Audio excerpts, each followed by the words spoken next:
변재준의 건강정보. 변재준의 건강정보 시간입니다. 코너스턴 의료원의 변재준 박사님과 함께 건강정보를 전해드립니다. 박사님 안녕하세요. 네, 안녕하세요. 네, 오늘은 어떤 건강정보를 전해주시나요? 네, 오늘은 여성의 방광염에 대해서 말씀드리겠습니다. 여성의 방광염이요? 네. 그럼 방광염은 일단 방광에 염증이 생긴다 이렇게 생각할 수 있을 것 같은데. 그렇죠. 방광이 세균에 감염된 상태를 방광염이라고 하는데요. 네. 우리 보통 오줌 소태라고 하는 게 바로 이 병을 말하는 것입니다. 전체 여성 가운데 절반 이상이 평생 동안 최소 한 번은 방광염에 걸린다라는 통계가 있고요. 굉장히 좀 빈번하게 발생하는 네, 그렇습니다. 또 어떤 분들은 뭐 여러 번 반복해서 걸리기도 하고요. 그래서 굉장히 흔한 병입니다. 그러면 이제 여성에게만 유독 방광염이 잘 생기는 이유가 따로 있나요? 네, 여성에게 방광염이 잘 생기는 이유는 해부학적인 특성상 요도라는 거는 방광으로부터 몸 바깥으로 소변이 나오는 길이죠. 그렇죠. 이 요도가 항문 및 질에 가까이 있어서 그곳으로부터 세균이 전파되기가 쉽고요. 네. 또 요도의 길이가 상대적으로 남성보다 짧거든요. 그래서 균이 그 요도를 통해서 방광으로 쉽게 들어가죠. 짧기 때문에. 이런 특성들 때문에 여성에서 방광염이 잘 생기는 것으로 되어 있습니다. 해부학적 특성상 요도의 위치와 요도의 길이에 따라서 이제 여성에게 좀 방광염이 잘 생긴다 이렇게 말씀해 주셨고요. 네. 그렇다면 방광염이 생기면 어떤 증상이 나타나나요? 방광염의 증상은 소변이 자주 마렵고 소변을 볼 때 요도의 통증이 느껴지는 게 가장 흔한 증상입니다. 네. 평소보다 소변을 자꾸 보고 싶은 거죠. 그리고 소변을 볼 때 소변이 나오는 길이 좀 따끔따끔하고 아플 수가 있죠. 그다음에 소변을 보고 나서도 또 바로 또 화장실에 가고 싶고 이런 증상이 이제 생기게 되죠. 네. 소변이 자주 마렵다 보니까 밤에도 여러 번 일어나게 되는 거예요. 밤에 자주 깨고요. 그다음에 이제 조금 다른 증상이 있는 경우에는 방광이 위치하고 있는 아랫배가 좀 뻐근하게 이렇게 아프기도 하고요. 또 좀 심하면은 소변 색깔이 탁해지거나 네. 또는 소변에 피가 섞여 나오거나 악취가 나는 그런 증상이 있습니다. 굉장히 심할 때네요. 네, 그렇지만은 방광염이 신장까지 퍼져가지 않는 한 열이 나는 경우는 매우 드뭅니다. 알겠습니다.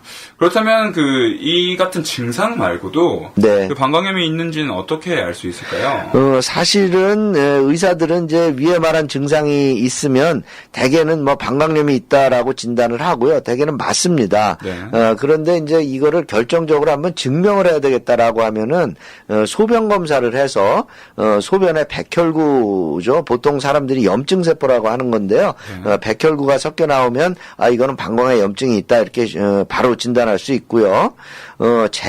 자꾸 재발을 하거나 또는 임신 중인 경우에는 배양 검사를 하는 경우가 있습니다. 이것은 소변에 인위적으로 영양분을 공급해서 균이 존재하면 그 균을 일부러 길러보는 거예요. 그렇군요. 예, 그러면 균이 자라면 그것으로 방광에 균이 있다라는 걸 증명할 수 있고요. 네. 그다음에 또 어떤 균이 자랐느냐에 따라서 또 적절한 약을 선택을 할 수도 있습니다. 그런데 이런 이제 배양 검사를 해보게 되면 방광염을 일으키는 가장 흔한 균은 대장균으로 되어 있습니다. 알겠습니다. 아까 네. 말씀해 주신 그 증상에 대해서 증상이 나타나면 대개는 진단이 맞지만 그 소변 검사를 해서 백혈구가 섞여 나오는 경우에 진단이 좀 더 확실해진다 하셨고 네. 그리고 영양분을 인공적으로 주입을 해서 하는 배양 검사를 통해서 대장균이 가장 흔하게 나타나는 것이라고 말씀을 해주셨습니다. 네네. 그렇다면 이 방광염이 이제 발생을 했어요. 네. 그러면 이 다음에 치료는 어떻게 해야 될까요? 네, 치료는 사실 방광염의 치료는 매우 쉽습니다. 사실은. 그렇군요. 네, 항생제로 치료를 하고요. 항생제를 쓰기 시작하면 대개는 72시간 이내에 완치가 됩니다. 항생제를 쓰기 시작하면 벌써 24시간에서 48시간 하루나 이틀 안에 이미 증상이 없어지고요. 네. 치료 기간은 특별한 합병증이 없는 한 3일간만 치료를 합니다. 3일이면 굉장히 짧은 기간. 기간 같은데. 네네, 그렇습니다. 대부분 항생제로 치료를 한다고 이제 간단하다 이렇게 말씀을 해주셨고요. 네. 사실 그 방광염이나 아까 말씀해 주셨듯이 그 신장에 좀 전파되는 이런 네. 합병증이 좀 발생한다고 알고 있는데요. 네네, 그렇죠. 이제 방광염이 치료가 비교적 잘 되지만은 치료를 하지 않게 되면 세균이 방광에서 신장으로 올라가게 됩니다. 네. 그러면 신장염이 생기는 건데요. 정확하게 말하면 신우신염이라고 하는 게 맞습니다. 네. 아무튼 신장에서 소변이 이렇게 모여지는 그 부분 신우라고 하는데요. 거기에 이제 염증이 생기게 되고요. 이렇게 되면 이제는 허리가 아프고 열이 나게 되는 거죠. 그렇군요. 네, 그래서 사람들이 방광염이 있다가 며칠 후에 허리가 아프고 열이 나게 되면 이것은 염증이 신장까지 이렇게 퍼져가서 네. 합병증이 생겼구나 이렇게 이제 판단을 하는 거고요. 이 신우신염이라는 합병증이 생기게 되면 구역질, 구토가 나기도 하고요. 네, 방광염을 바로 치료해야 되는 이유는 바로 이 신우신염이라는 합병증을 예방하기 위한 게 하나의 이유가 되겠습니다. 네, 방광염의 세균이 신장으로 올라가서 신우신염이 생길 수도 있다고 말씀해 주셨고 네. 특히 방광염을 바로 치료해야 되는 경우가 이 신우신염을 예방하기 위해서라고 말씀해 주셨습니다. 네. 그렇다면 이 방광염 자체를 좀 어떻게 하면 예방을 할 수 있을까요? 방광염에 이제 특히 자주 걸리시는 분들이 있는데요. 이런 경우에는 소변 배양 검사를 해가지고 그 방광염을 자꾸 일으키는 균이 뭔지를 확인하고요. 네. 거기에 맞는 그 항생제를 투여하는 이런 방법을 쓰고요. 그다음에 이 방광염이 아주 자주 걸리는 경우에는 이 적절한 항생제를 선택을 해서 저용량을 매일 방광염이 없을 때도 예방적으로 쓰는 그런 치료를 하는 경우도 있습니다. 그렇군요. 예, 그리고 방광염이 자주 걸리는 경우에는 드물게는 네. 단순히 그냥 균이 거기에 들어가서 생기는 것뿐만이 아니고 방광염을 잘 걸리게 할 수 있는 해부학적인 이상, 다시 말하면 방광이라든지 요관이라든지 이런 것들이 뭔가 좀 구조적인 이런 이상이 있는 경우도 있고 또 신장에 돌이 있는 경우 이런 경우에도 방광염, 신우신염 같은 것들이 잘 걸리는 수가 있어서요. 방광염이 자주 오는 사람들은 이런 해부학적인 문제 또는 신장에 돌이 있는 문제 이런 게 있는지를 한번 확인해 볼 필요가 있겠습니다. 그렇군요. 그러면 이제 항생제 내성 있는 균의 감염 같은 좀 심각한 문제, 좀 네. 깊이 들어가야 되는 문제 말고 네네. 사실 일상생활에서 조금 주의를 한다면 네. 방광염을 어느 정도 예방할 수 있을 것 같은데요. 자주 걸리시는 분들은 몇 가지 생활상의 이제 주의가 도움이 될 수 있는데요. 네. 첫째는 이제 물을 많이 마시고요. 그다음에 소변을 보고 싶을 때 참지 말고 곧 소변을 보도록 하는 것.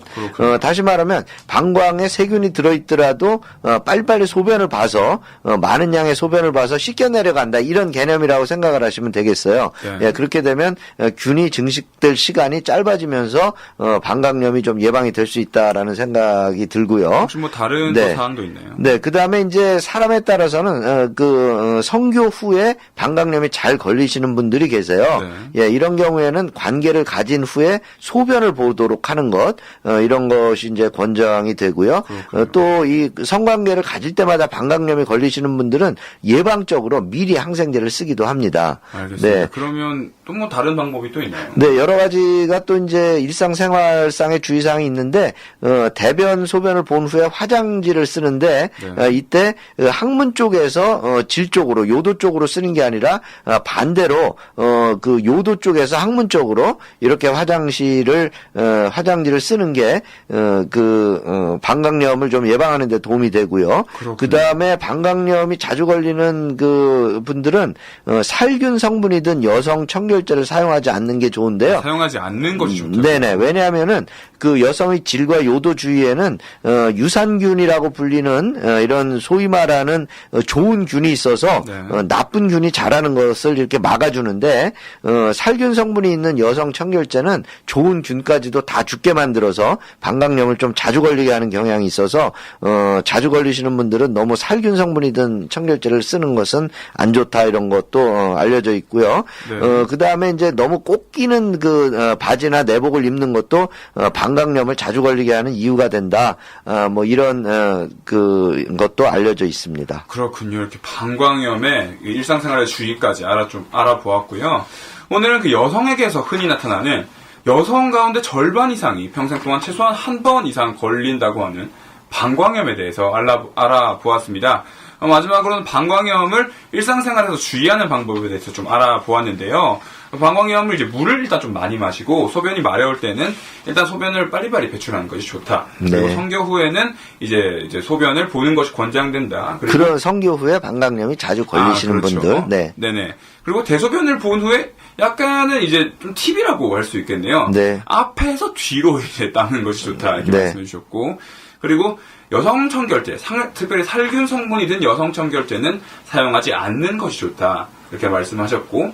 그리고 너무 꼭 끼는 바지, 스키니진 같은 것도 방광염을 일으키는 원인 중에 하나일 것 같다. 이렇게 말씀을 해주셨습니다.